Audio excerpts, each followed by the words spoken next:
Okay, good morning. Life science को first chapter, control and coordinations in living organisms. त्यो चाहिँ हामीले त्यो before यो lockdown चाहिँ we were doing some of the parts from that chapter and जति पनि रहेको थियो त्यो पनि till date through WhatsApp मैले तिमीहरूलाई पठाइदिँदै थिएँ so that today we shall start second chapter चाहिँ that is continuity of life theme चाहिँ continuity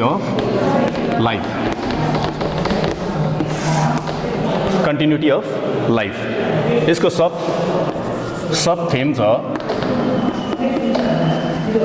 सब थीममा चाहिँ हामीले cell division and cell cycle है यो दुईटा टपिक अहिले we are going to do this two topics over here. So cell division, अब सेल चाहिँ as you know that let me remind you what is the cell त्यो तिमीहरूले पहिलादेखि पढ्दै आएको यो बेसिक कुरो cell is the structural and functional unit of life है it is the smallest unit cell is the structural and functional unit of life अन्त cell पनि के अरे टु डिफ्रेन्ट टाइप्सको छ एज यु नो त्यसलाई चाहिँ एउटा चाहिँ भयो प्रोकार्योटिक है सेल यो मैले खालि रिमाइन्डको लागि मात्रै गराउँदैछु है सेल चाहिँ one is prokaryotic and another is eukaryotic. These two cells I am going to write over here. Prokaryotic means you say it is primitive. It is very simple type of cell which does not have true nucleus. At the same time other cell organelles also are absent over here. एकदमै simple type हो है अन्त eukaryotic cells you say well developed है even true nucleus is present along with all the cell organelles. So यो सेल्सहरु चाहिँ how these cells will divide यो सेल्सहरु कसरी divide हुन्छ त्यो चाहिँ we shall do later on. So first of all मैले यही भनिहाले सेल डिभिजन अब sale डिभिजनको definitions what is the cell division भन्दा चाहिँ this is the process by which a mother cells will produce two daughter cells. Mother cells will produce two daughter cells with same genetical materials भएको दुईटा similar sale जुन चाहिँ produce हुन्छ that process is called cell division त्यसलाई चाहिँ sale division भन्छ. यसको डिटेल्समा चाहिँ हामी पछाडि जब त्यो माइटोटिक डिभिजनहरु आउँछ त्यो टाइममा चाहिँ हामी गर्नेछौँ. अन्त अर्को चाहिँ यहाँनिर cell cycle what do you mean by the cell cycle cell division भनेको I think you have understood this one cell division भनेको चाहिँ the division of the cell अथवा this is the process of the cell process of a mother cells है process of cells by which a mother cells will produce two daughter cells having the same genetic materials त्यसलाई चाहिँ sale division भन्दैछ. यो sale चाहिँ prokaryotic and eukaryotic मैले already भनिसकेँ है अन्त यिनीहरू चाहिँ यो जुन चाहिँ डिभिजन हुँदाखेरि चाहिँ जुन चाहिँ prokaryotic this is the primitive type so that simple divisions will occurred here most probably it occurs in the unicellular organisms likewise amoeba है प्यारामोसियम्स यिनीहरूमा हुन्छ. अब जस्तो eukaryotic भनेपछि चाहिँ this is the well developed with true nucleus and all the cell organelles also are present here. So यसको division हुँदाखेरि चाहिँ यसमा चाहिँ एउटा चाहिँ हुन्छ कार्योकाइनेन्सिस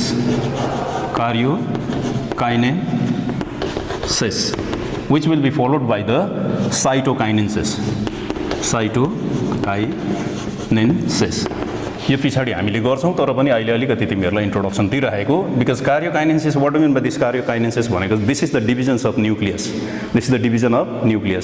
and when the nucleus will be divided over here after that process will be followed by the cytokinesis भन्नुको मतलब चाहिँ न्युक्लियस डिवाइड भएर चाहिँ cytoplasms which ever is present in the cells that also will divide. यो भयो. अब let's come to the cell cycle. Cell cycle it is also very important. What do you mean by this cell cycle? Cell cycle को definitions first मा तिमीहरूले जान्नु पर्यो. Cell cycles भनेको चाहिँ it is the series of events that takes place in the living cell which causes the cell to divide. भनेको बुझ्यो होला है। यो चाहिँ अब सिरिज अफ इभेन्ट्स हो जसको कारणले गर्दाखेरि चाहिँ सेल्सलाई चाहिँ डिभाइड गर्न लगाउँछ। अनि यो सेल साइकल कस्तो प्रकारको हुन्छ भन्दाखेरि चाहिँ अब म तिमीहरूलाई भन्दैछु यहाँनिर चाहिँ सेल साइकलको चाहिँ कस्तो छ भने अब माइटोटिक सेल डिभिजन हुँदैछ भने त्यो we will do later on, तर अहिले तिमीहरूलाई अलिकति इन्ट्रोडक्सनमा म तिमीहरूलाई दिँदैछु। सेल साइकल चाहिँ कस्तो हुन्छ भन्ने यहाँनिर सानो तिमीहरूलाई म ड्र पनि गराइदिन्छु है। जस्तो माइटोटिक डिभिजन हुँदैछ अरे, mitotic cell division, mitotic cell division हुँदैछ भने चाहिँ यहाँनिर चाहिँ कुन कुन उयो एक्टिभिटिजहरू हुन्छ त्यसको लागि चाहिँ फर्स्टमा चाहिँ माइटोटिक सेल डिभिजनमा पस्नु अगाडि चाहिँ यहाँनिर माइटोटिक सेल डिभिजनको चाहिँ all together there are 4 phases, 4टा फेसेसहरू हुन्छ नि। एउटा चाहिँ भयो प्रोफेस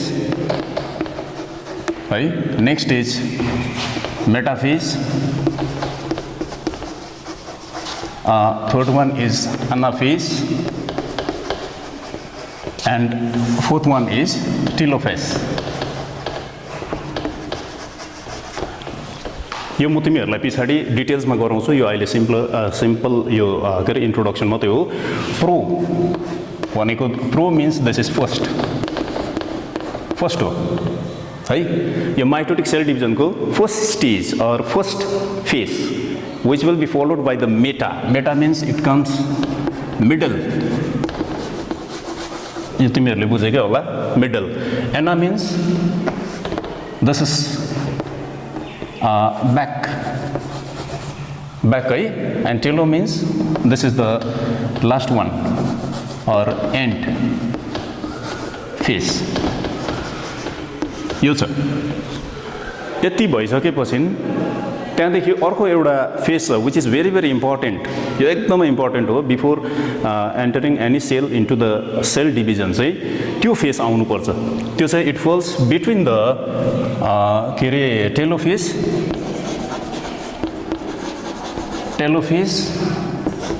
एन्ड प्रोफेज।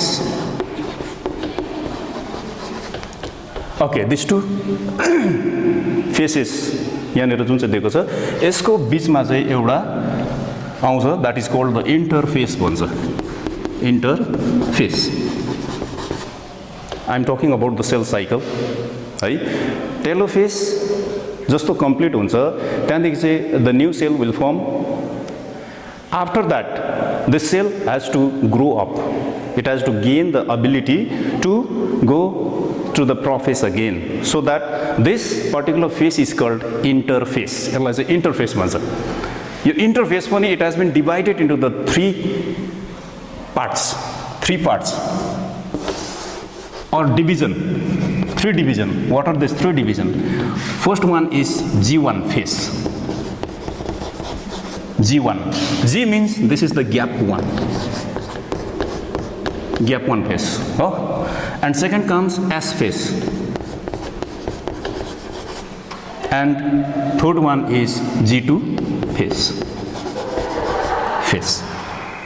यो interphase मा पनि यसलाई it has been divided into the 3 parts। First one is G1 or gap 1 phase है। Some kinds of changes will occur over here, and after completion of this G1 phase it will pass on to this S phase है, which is the synthesize phase पनि भन्छ यसलाई, synthesize phase। No need to write होला, I think you can synthesize phase। and G2 phase यो चाहिँ pre-mitotic phase पनि भन्छ, pre-mitotic phase। after completion of this G phase चाहिँ that cell will go to this prophase again for the mitotic cell divisions। यो चाहिँ म तिमीहरूलाई पछाडि whenever we go to this mitotic cell division एउटा solid chapter आउँछ, मतलब solid topic आउँछ, त्यो टाइममा चाहिँ म तिमीहरूलाई यो with diagram I want to explain you, I'll try to explain you with diagram। यो तिमीहरूलाई म बताइदिन्छु। Okay, now chromosomes. अब चाहिँ हामी क्रोमोजोम्स जान्छौँ। अब क्रोमोजोम्स किन भन्दाखेरि चाहिँ सेल्स भने तिमीहरूलाई थाहा छ, सेलको स्ट्रक्चर्स आई थिङ्क तिमीहरूको आँखामा होला। त्यो sale, inside that cell there is nucleus, which is very very important part of cell, and it controls all the activities of the cell, so that it is considered as the brain of the cell पनि भन्छ। त्यो nucleus भित्र हामी पस्यौं भने, मतलब भित्र हेर्यौं भने चाहिँ त्यहाँनेर this types of structures we can find, त्यो हामीले पाउँछौं है। We are going to do this chromosome,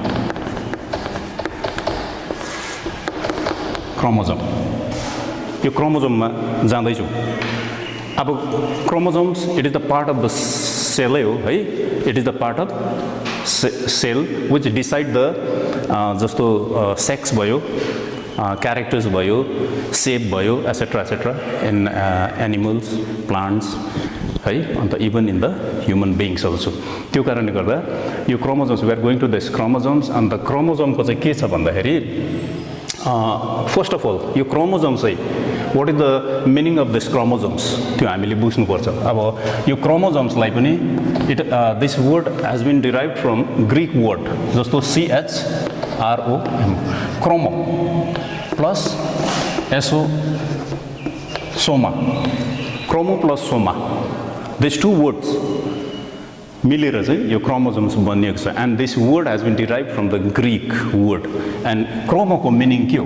what is the meaning of chromo? Chromo means colour. And soma भनेको त तिमीहरूले सुन्दै आएको धेरै अगाडिदेखि, इट मिन्स बडी, बडी है। Why it is called colour body अथवा क्रोमोजोम्स भन्दाखेरि चाहिँ त्यो inside the nucleus if we see under microscope भनेपछि चाहिँ त्यहाँनिर चाहिँ वाट डु वी फाइन्ड भन्दा चाहिँ thread like structures we can find. त्यो चाहिँ after staining with some kind of dye, त्यसलाई चाहिँ त्यो यो चाहिँ इट कुड बी भिजिबल। यसलाई चाहिँ अन्डर माइक्रोस्कोप चाहिँ यसलाई भिजिबल, यो भिजिबल हुन्छ, सो द्याट यसलाई चाहिँ कलर बडी भनेर चाहिँ चिनेको। क्रोमोजोम्स भनेको चाहिँ यसको मिनिङ चाहिँ क्रोमो प्लस सोमा मिलेर चाहिँ क्रोमोजोम्स भएको छ, यो प्रकारको छ। अब यो क्रोमोजोम्स चाहिँ यसको यो छ तिम्रो, अब जस्तो रफली I am drawing over here, this is the cell र न्युक्लियस मात्रै म बनाउँदैछु है, त्यहाँनिर न्युक्लियोलस हुन्छ। And thread like structures it is found over here which is called nuclear reticulum. यसलाई चाहिँ के भन्छ? न्युक्लियर रेटिकुलम है। अन्त क्रोमेटिन फाइबर पनि हो यो। अन्त यो चाहिँ it is very very small, it is tiny structures. यो विदाउट त्यो स्टेनिङ चाहिँ वी क्यान नट सी, मैले अघि नै भनिहालेँ। अन्त यो चाहिँ नि एउटा सेल्सभित्र, मतलब एउटा न्युक्लियसभित्र कति लामो हुन्छ भन्दाखेरि चाहिँ यसलाई यदि हामीले तन्कायो भने चाहिँ इट कम्स अराउन्ड 2.2 मिटर्स भने चाहिँ इट इज टु लङ है। अनि तिमीहरूलाई एउटा आइडियाको लागि यो यति साह्रो मतलब यो हाम्रो whole body it is made up cells. Cells कतिवटा छ होला हाम्रोमा भन्दाखेरि चाहिँ it comes around 40 to 50 trillions cells are presence in our body. Our body is made up more less 40 to 50 trillions of cells. त्यतिवटा सेल्सको जम्मै यो क्रोमोजोम, यो के अरे न्युक्लियर रेटिकुलमलाई चाहिँ निकालेर चाहिँ तन्काएर लग्यो भने चाहिँ यो चाहिँ अर्थ र सनको जुन चाहिँ डिस्टेन्स हुन्छ नि 300 टाइम्स चाहिँ यो त्यतिको डिस्टेन्स हुँदो रहेछ। अदरवाइज अर्को नि भन्नु सकिन्छ प्लुटोमा पुगेर पनि यो फर्किनु सक्ने यति साह्रो लामो हुँदो रहेछ। यो चाहिँ it is presence within the nucleus. अब यसलाई चाहिँ त्यहाँदेखि यो चाहिँ अब इन्टरफेसमा चाहिँ यो प्रकारको बसिरहेछ इन्टरफेसमा है।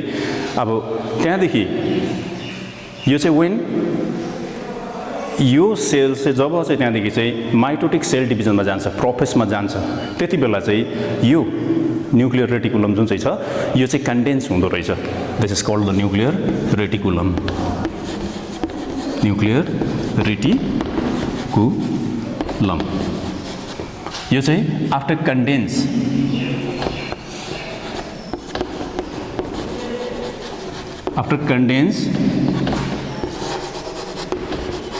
क्रोमोजोम हुँदो रहेछ।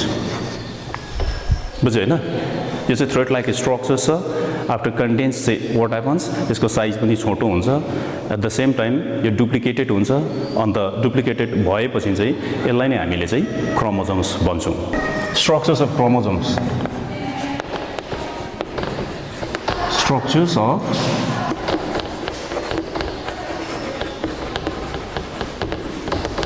chromosomes.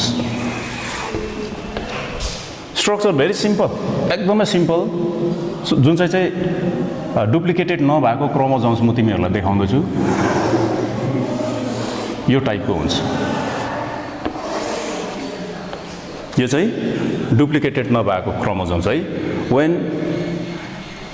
यो क्रोमोसोम्स चाहिँ डुप्लिकेटेड हुन्छ त्यसको बादमा चाहिँ you can see this types of structures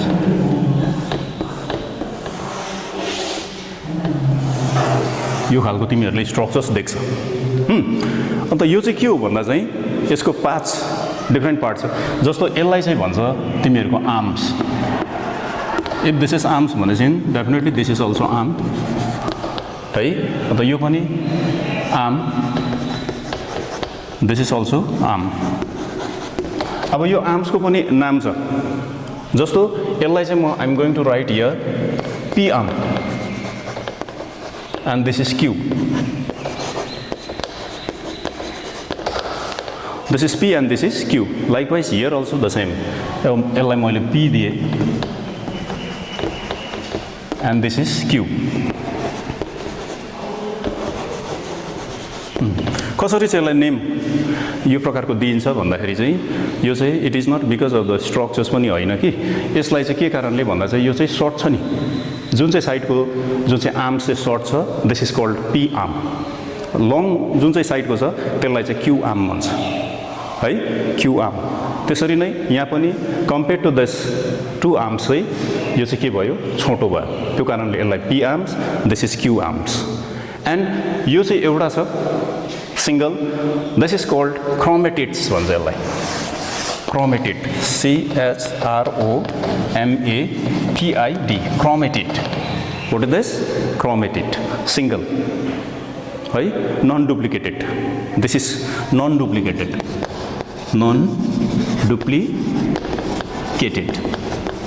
अब this one is duplicated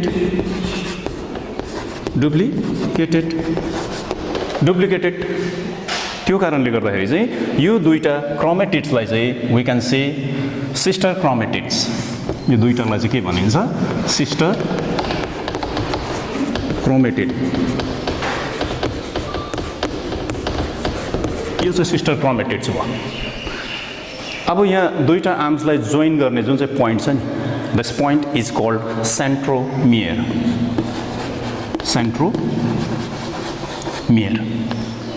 यसलाई चाहिँ सेन्ट्रोमियर भन्छ यो लङ बडी जुन चाहिँ छ यो non duplicated this is called chromatids यसलाई क्रोमेटिड्स भन्छ है half of the duplicated one भनेको जस्तो नि यो चाहिँ अब के अरे डुप्लिकेटेड यसको सेप चाहिँ it seems like capital letter X जस्तो देखिरहेछ होइन यसलाई चाहिँ के अरे डुप्लिकेटेड हो र यो दुईटा जुन चाहिँ क्रोमेटिड्सहरू छ यसलाई चाहिँ this is called the sister chromatids भन्छ sister chromatids and this two arms are joint in a point which is called centromere यसलाई सेन्ट्रोमियर भन्छ दिस इज अल्सो सेन्ट्रोमियर यसलाई के भन्छ सेन्ट्रोमियर भन्छ अब यो चाहिँ तिमीहरूको स्ट्रक्चर क्रोमोसोम्सको स्ट्रक्चर भयो है अब यसकै आधारमा चाहिँ on the basis of centromere on the basis of this centromere chromosomes are divided into the 4 different types त्यो चाहिँ I'm going to do here on the basis of centromere chromosomes चाहिँ नि क्रोमोसोम्स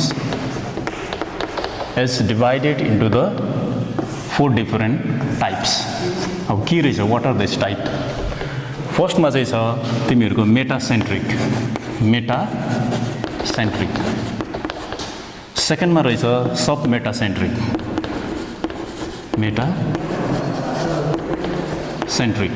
यहाँनिर चाहिँ छ तिमीहरूको एक्रोसेन्ट्रिक दिस इज टेलोसेन्ट्रिक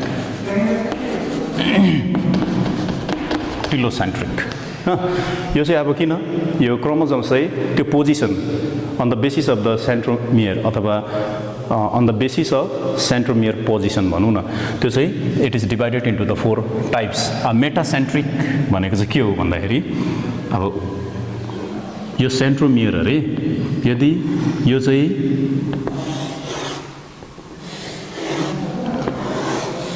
यो प्रकारले exactly if it is placed at the middle है मिडलमा यो जुन चाहिँ सेन्ट्रोमियर छ यो सेन्ट्रोमियर चाहिँ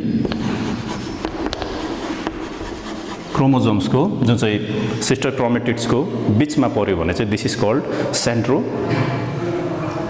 सेन्ट्रोमियर चाहिँ बीचमा पर्यो भने चाहिँ दिस इज कल्ड द मेटासेन्ट्रिक यसलाई मेटासेन्ट्रिक भनिन्छ सब मेटासेन्ट्रिक भनेको चाहिँ टुवर्ड्स द के अरे centre but not exactly at the centre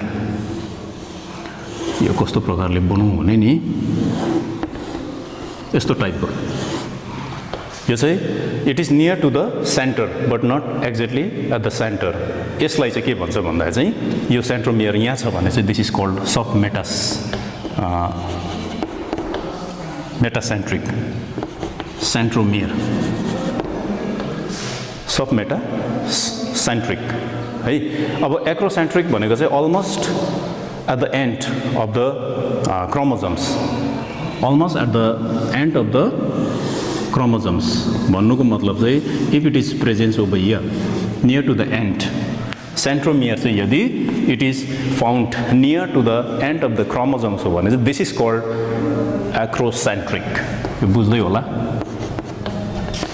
हैन फर्स्टमा मेटासेन्ट्रिक त्यसको चाहिँ सेन्ट्रोमियर चाहिँ बीचमा हुन्छ क्रोमोसोम्सको बीचमा है अब अर्को सब मेटासेन्ट्रिकमा चाहिँ near to the centre but not exactly at the centre यसलाई चाहिँ के भयो सब मेटासेन्ट्रिक एक्रोसेन्ट्रिक भनेको चाहिँ near to the end of the chromosomes अब if you go to the telocentric भनेको चाहिँ exactly it is place at the end of the chromosomes है यो चाहिँ तिमीहरूको के भयो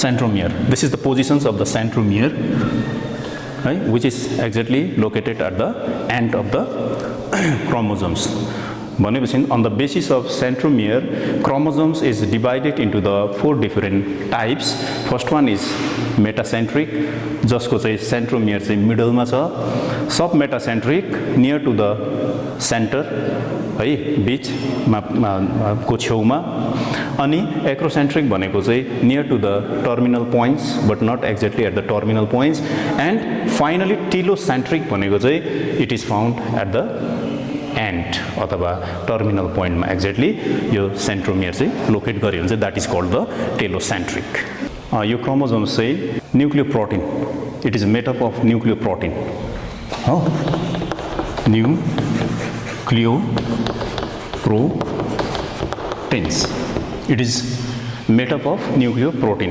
क्रोमोसोम्सले चाहिँ तिमीहरूलाई थाहा छ यसको इम्पोर्टेन्ट फङ्सन चाहिँ के हो भन्दाखेरि चाहिँ इट क्यारिज हेरिडिटरी क्यारेक्टर्स हो अब न्युक्लियोप्रोटिन अब nucleo means nucleic acid what type of nucleic acid is presence here भन्दा चाहिँ डिएनए एन्ड प्रोटिन त यो तिमीहरूलाई थाहा भएको कुरो होला हिस्टोन प्रोटिन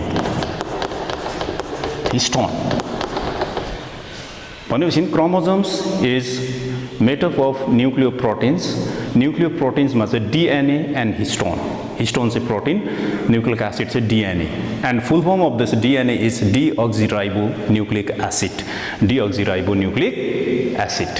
डिअक्सिराइबोन्युक्लिक एसिड है यसमा हामीले के पाउँछौँ भन्दा चाहिँ यहाँनिर चाहिँ हामीले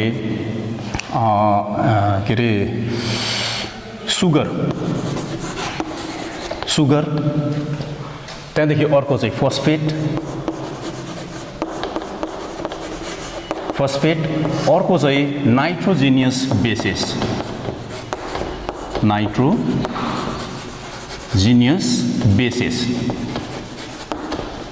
यो तीनटा कुरो चाहिँ ले चाहिँ फेरि डिएनए बनिएको हुन्छ sugar what type of sugar भन्दा चाहिँ यहाँनिर डिअक्सिराइबो